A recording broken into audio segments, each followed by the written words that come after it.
Hey, we thanks for having me on, Jay. We talked before about the Islamic dilemma, but I had a couple of questions here, if you don't mind. About what? So two of them are about epistemology, and one of them is about the Trinity. Okay. Okay, so the first one would be, so I get that empiricism and atheism would logically lead to solipsism ultimately, but I was just curious how orthodoxy gets out of it. Well, we're not empiricists, so we're not subject to the problems of radical empiricism. I mean, we believe in empirical sense data, but empiricism is a school of philosophy that says that all knowledge comes from sense data, and we don't have to believe that. Yeah, I get that, but how would you, like, ultimately, on the fundamental level, how would you, justify the existence of, other sentient beings, right? Well, because the Orthodox worldview believes in and posits the reality of other sentient beings, and my senses confirm that. Right, so basically you accept the Orthodox paradigm, and therefore sentient beings are, viable, or they're allowed. Well, I also said that conforms to my sense data experience as well, so it wasn't one thing, it was two things. Right, so it's a mix of both. Mm-hmm.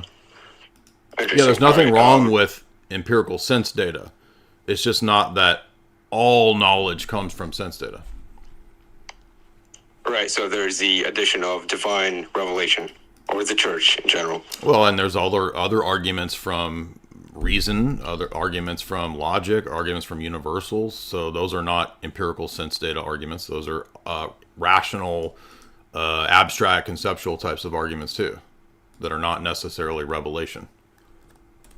Right, yeah, makes sense. But I also wanted to touch on the argument before that I've heard you make, that solipsism is self-refuting, but I don't really get that. And I'm kind of a slow boy, so I'm not not trying to be argumentative. Yeah, it doesn't. So if my experience is a projection of my mind, then I can't know that that's objectively true without some measure of truth that's beyond my mind, or some standard that's beyond just my projection.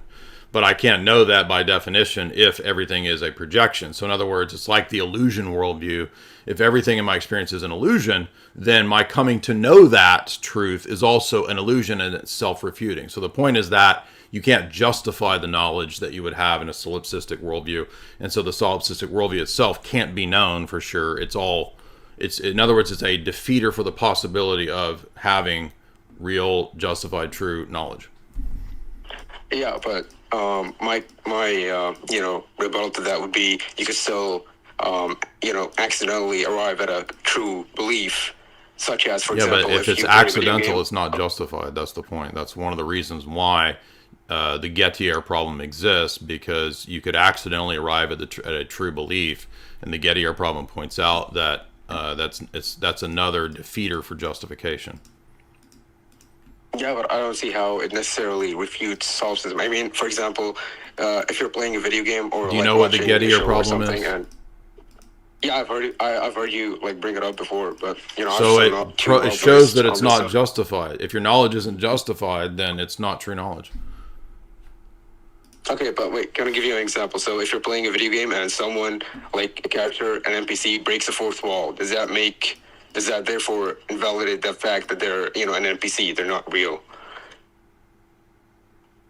I don't understand how that analogy relates to the Dyer problem. Okay, maybe I'm just making... Accidentally getting the right position still doesn't get you to justification for the position.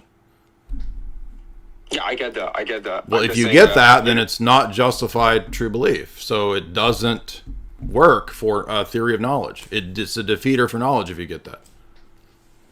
Yeah, but couldn't you just be an epistemic nihilist? And epistemic nihilism is the surrendering of the possibility of epistemic justification. So you could go that route, but that means you can no longer debate and you can no longer justify knowledge. So, yeah, exactly.